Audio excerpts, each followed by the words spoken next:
Hi hello నమస్తే అండి. ఈరోజు శనక్కాయ పప్పుల పచ్చడి ఎలా చేసుకున్నామో ఈ వీడియోలో చూద్దాము. పక్కన మా పాప అలా చేస్తుంది, ఏమనుకోవద్దు. ఇప్పుడు కావాల్సినవి చూద్దాం. పచ్చడికి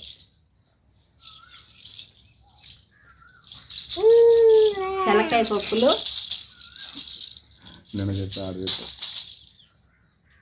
శనక్కాయ పప్పులు, చింతపండు, టమాటాలు, పచ్చిమిరపకాయలు, కొద్దిగా ఎండుమిరపకాయలు, ఎర్రగడ్డ, ఉప్పు, నూనె. ఇప్పుడు ఎలా చేసుకోవాలో చూద్దాము. రండి పొయ్యి కాడికి. ముందుగా శనక్కాయ పప్పులు వేయించుకున్నాము. నూనె లేకుండా వేయించుకోవాలి. చిటపట్లాడుతూ ఉండి అట్ట పేలాల, అప్పుడు పచ్చడి బాగా రుచి వస్తుంది. పప్పులు బాగా వేగిపోయాయి. ఇవి పక్కన తీసి పెట్టుకుందాం. ఇప్పుడు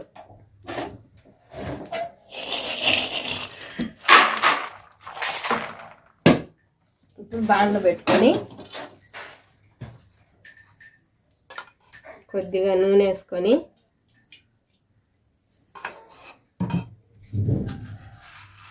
కొద్దిగా ధనియాలు చూపించలేదు, కొద్దిగా జీలకర్ర కూడా చూపించలేదండి. వీడియో చేసే టెన్షన్లో మర్చిపోయాను, ఏమనుకోవద్దు, సారీ.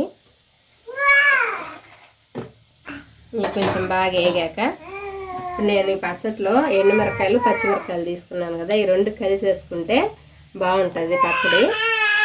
అందుకనే నేను రెండు వేస్తాను. మాడిపోకుండా చూసుకోండి. ఇప్పుడు ఎండుమిరపకాయలు,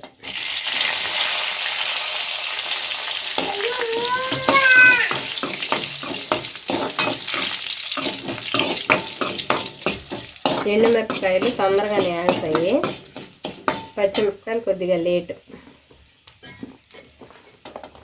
ఇప్పుడు పచ్చిమిరపకాయలు వేసినప్పుడు భద్రం కాలుతాయి. ఇప్పుడు పచ్చిమిరపకాయలు బాగా వేగాయి. ఇప్పుడు టమాటాలు వేసుకున్నాక కొద్దిగా ఉప్పు వేసుకోండి.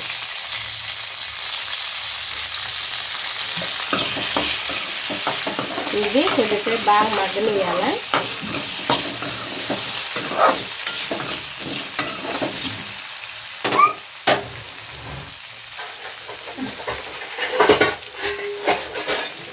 మంట తగ్గించుకొని కాసేపు మూత పెట్టుకున్నాం. ఇప్పుడు మూత తీసి చూసుకున్నామండి టమాటా మగ్గిందో లేదో. టమాటా బాగా మగ్గిపోయింది. నానబెట్టుకున్నాం కదా చింతపండు, అది ఇందులో వేసేద్దాం.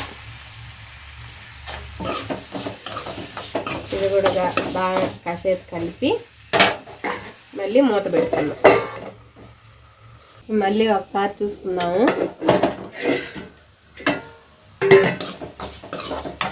పచ్చడికి రెడీ అయిపోయినాయండి ఎండుమిరపకాయలు, చింతపండు, టమోటా అన్నీ. ఇప్పుడు ఇవన్నీ తీసుకొని రోల్ కాడికి వెళ్ళిపోదాం. నేనైతే రోట్లో చేసుకుంటున్నాను పచ్చడి. రోల్ లేని వాళ్ళు మిక్సీలో అయినా వేసుకోవచ్చు, కాకపోతే రోట్లో దంచుకుంటే దాని రుచే వేరండి. ఇప్పుడు రోట్లో వేసుకొని దంచుకుందాం. ఇప్పుడు ఇదంతా రోట్లో వేసేసుకుందాం.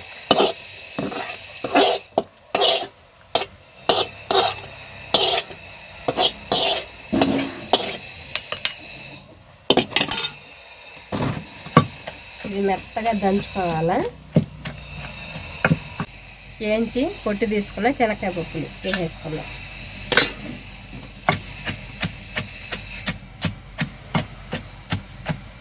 అన్నీ మెత్తగా మెదిగాయండి బాగా.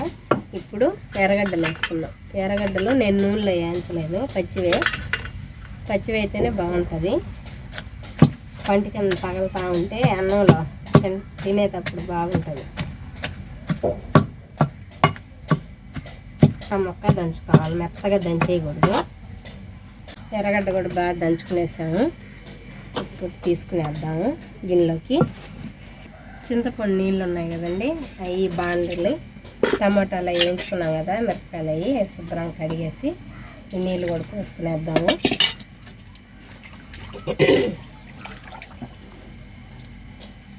బాగా కడిగేసుకొని ఈ నీళ్ళు గిన్నెలో తీసేసుకున్నాం.